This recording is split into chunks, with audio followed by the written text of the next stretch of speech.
তো এই মূল সমস্যা হলো আমাদের ৭১-এর পর থেকে এখন পর্যন্ত আমাদের বাংলাদেশের যে ইমেজ, আমাদের যে অ্যাটিটিউড ছিল, এটা নষ্ট করে ফেলা হয়েছে। যে কারণে ওরা এখন এই সমস্ত বাঁধগুলা ছেড়ে দেওয়া, আমাদের হাজার হাজার মানুষ মারা যাওয়াকে ওরা কিছু মনেই করে না। ওরা আমাদের সীমান্তে গুলি করে মারতেছে, আমাদের কোনো জবাবদিহিতা ওদেরকে দিতে হইতেছে না। তো আমাদেরকে এখন কি করতে হবে? আরেকটা বাঁধ বানানো সমাধান না, বুদ্ধিভিত্তিকভাবে আমাদেরকে সামনে আগাতে হবে এবং আমাদেরকে এইরকমভাবে শক্তিশালী হতে হবে যে ওরা ভবিষ্যতে বাঁধ ছাড়ার আগে 10 বার চিন্তা করবে যে আমি যে এখন বাঁধ ছাড়তেছি, ওরা 10টা মানুষ মরলে আমার এখানে 5টা মানুষের ক্ষতি হবে। আমাদের কেমনভাবে সামনে আগাতে হবে? গত কয়েকদিন যাবৎ ভারী বর্ষণ হয়েছে, আমরা সবাই জানি।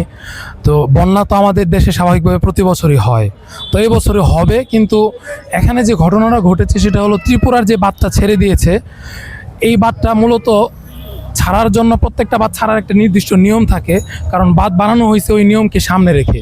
যদি ওই নিয়ম মেনটেন করে বাঁধ ছাড়া হয় তাহলে দেশে বন্যা হবে না, পানিগুলো নদী দিয়ে সাগরে চলে যাবে।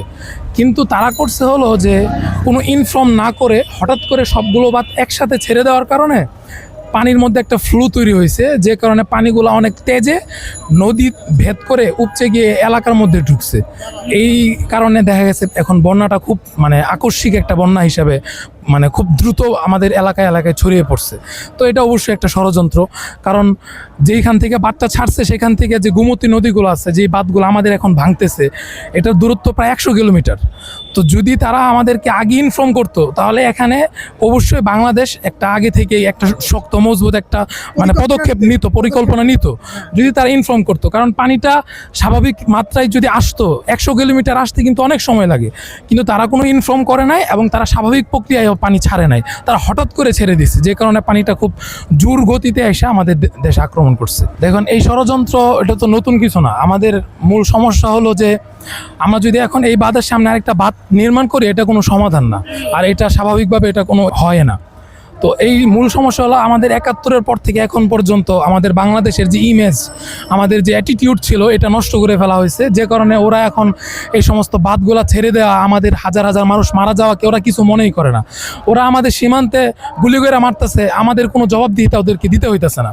যে কারণে ওরা আমাদেরকে এখন আর কোনো দেশই মনে করতেছে না। তো আমাদেরকে এখন কি করতে হবে? আরেকটা বাঁধ বানানো সমাধান না, আমাদেরকে এখন বুদ্ধিভিত্তিকভাবে আমাদেরকে সামনে আগাতে হবে। যেমন দেখেন, আমেরিকা কিন্তু রাশিয়া চীনের উপর কোনো সময় সরাসরি আক্রমণের চিন্তা করতে পারে না, একটা ভয় তাদের। ঠিক আছে, যে ওরা যদি 10টা ইট নিক্ষেপ করে চায়না অথবা রাশিয়ায়, ওরা পাল্টা 8টা ইট নিক্ষেপ করবে। কিন্তু এখন ভারত আমাদেরকে 5টা ইট নিক্ষেপ করলে আমরা একটাও নিক্ষেপ করার সামর্থ্য রাখি না। আমাদেরকে এখন এই সামর্থ্য অর্জন করতে হবে এবং আমাদেরকে এরকমভাবে শক্তিশালী হতে হবে যে ওরা ভবিষ্যতে বাঁধ ছাড়ার আগে 10 বার চিন্তা করবে যে আমি যে এখন বাঁধ ছাড়তেছি, ওরা 10টা মানুষ মরলে আমার এখানে 5টা মানুষের ক্ষতি হবে। আমাদেরকে এমনভাবে সামনে আগাতে হবে।